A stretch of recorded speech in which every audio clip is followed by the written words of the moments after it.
Olá novamente, pessoal. Este é então o último caso especial. No caso, são dois que são extremamente relacionados um com o outro. Neste caso, o que é mais é uma apresentação visual. Não vou tanto olhar com vocês no código, porque envolve um aprofundamento muito maior. Tá? Existe um outro pacote que é utilizado para trabalhar com a interpolação espaço-temporal.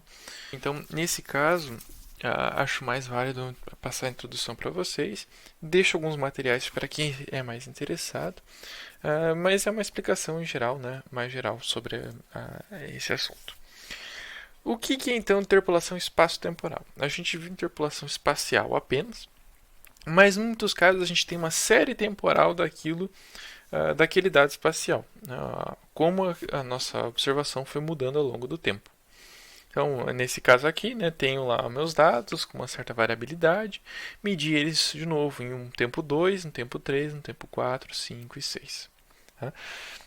E aqui, só pelos pontinhos, a gente já vai ver como eles podem ir variando. Né? Isso é um caso clássico e tem cada vez mais sendo procurado, até mesmo na Beta Analítica e em outros trabalhos que também tenho me envolvido. Essa questão do espaço temporal tem sido cada vez mais requisitada.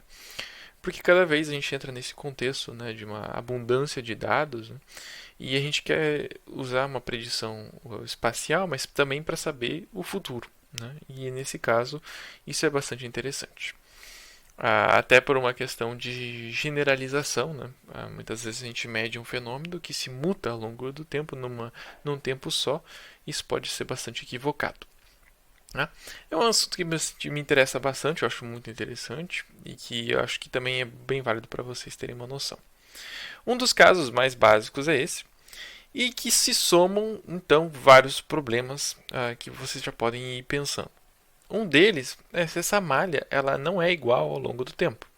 Se eu tenho uma medição automática, ok, vai ser sempre igual, beleza.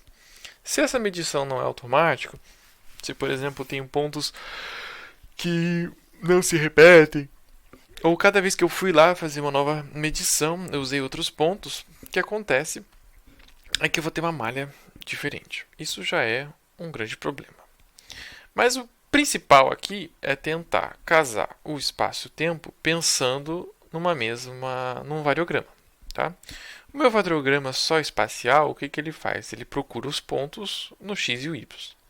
Nesse caso, eu vou ter que procurar os meus pontos no x, y e z. Tá? Então, a minha matriz de autocorrelação espacial ela não pode ser pensada só em xy. Ela vai ter que olhar no tempo, pensando então em uma quarta dimensão. Então, a minha covariância, aquela que a gente se desdobrou para calcular lá no começo, ela não pode estar só no domínio espacial mais. Ela vai ter que estar no domínio temporal também.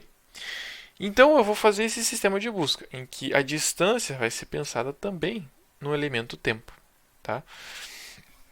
Uma coisa que é bastante equivocada é pensar no tempo como uma covariável, usar ele somente como um valor a mais a ser utilizado, né? O valor que está associado naquele ponto, naquele outro tempo, pensar nele como uma covariável. Mas não, muitas vezes eu preciso da série temporal, eu quero saber, porque a ideia é que os pontos que estão mais próximos do tempo também estão mais relacionados que aqueles mais afastados no tempo. Né? Em geral, é isso que a gente observa também. E pensar numa covariável vai completamente ignorar essa hipótese.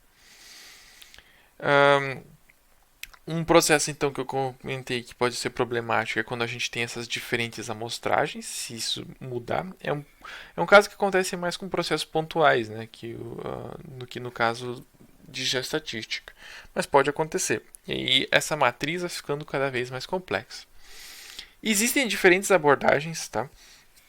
Existem diferentes maneiras de trabalhar com isso. O INLA, que eu comentei com vocês, também trabalha com interpolação espaço-temporal, por exemplo.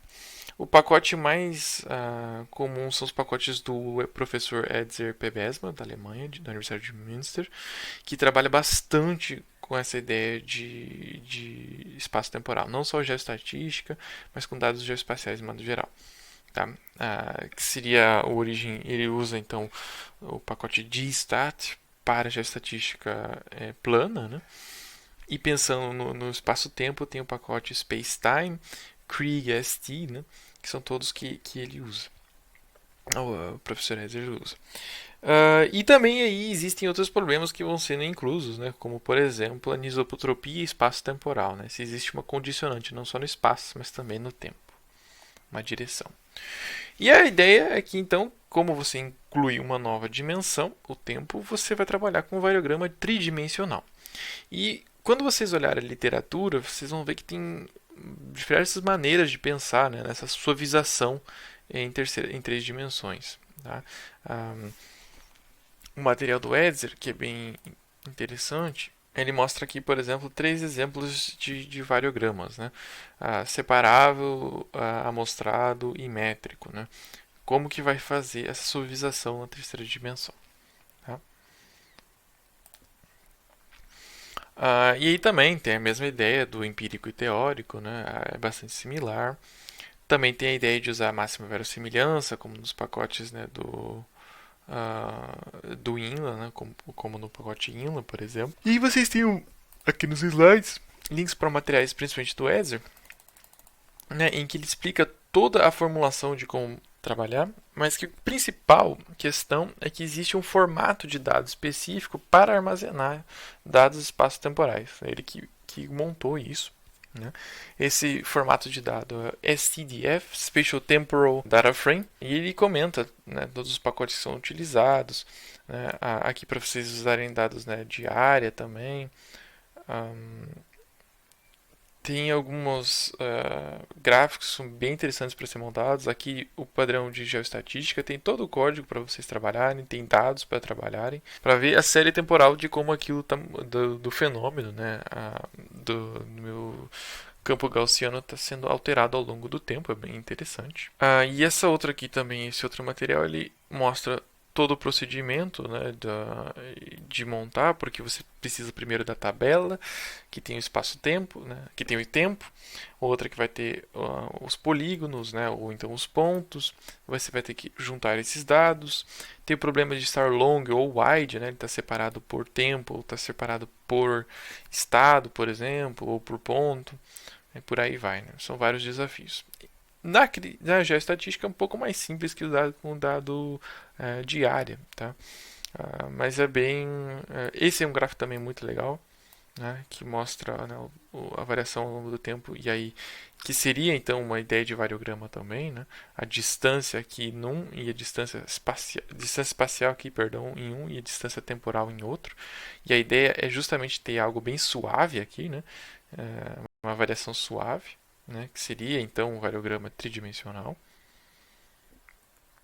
Isso como isso, né, um métrico, separável, métrico, aqui são todos bem feitinhos. E as predições, como a gente já vinha visto. Também tem esse material aqui do Monteiro e do Mateu, que são bem legal também sobre uma introdução desse tipo de dado espaço-temporal, que é também um assunto que eu acho bastante relevante para vocês darem uma olhada. Como eu disse, essa parte não tem um código, mas tem todo o material do Edzer ali que mostra todas as etapas assim.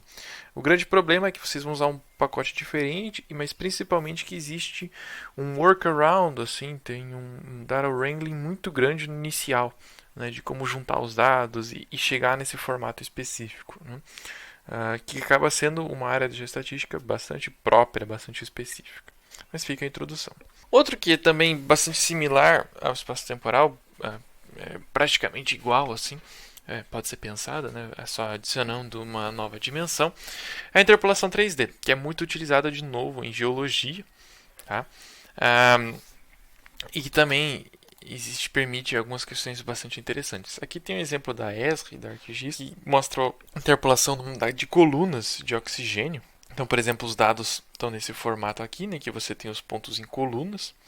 E eu quero saber, né, a coluna em geral, né, o corpo de oxigênio que existe na área inferior. Né? Então, fazendo por camadas, basicamente, como a gente vinha feito.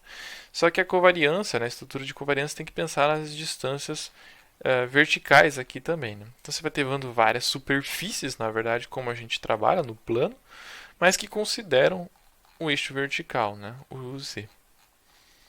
Então, a ESA até fez uma animação ali e tal, né? Mas o procedimento seria bastante similar, né, a, a usar o tempo. E é mais uma questão, uma ideia, né, uma proposição também de outras maneiras de trabalhar. Existem outros softwares que trabalham mais com 3D. Se não me engano, o pacote do R também trabalha, mas dentro do R não é muito conhecido. Tá? Existem alguns softwares até para ajudar nessa parte de animação, assim, que também é programável, né, obviamente. Que também aqui, no caso, usa a máxima verossimilhança restrita, né? Você acaba tendo até, no final, uma ideia, né, bastante interessante, assim, da visualização final, né? Como aqui, né, do oxigênio, de geologia, visivelmente como isso é interessante, né? Que acaba dando resultados bastante legais, assim, para trabalhar diferentes áreas também.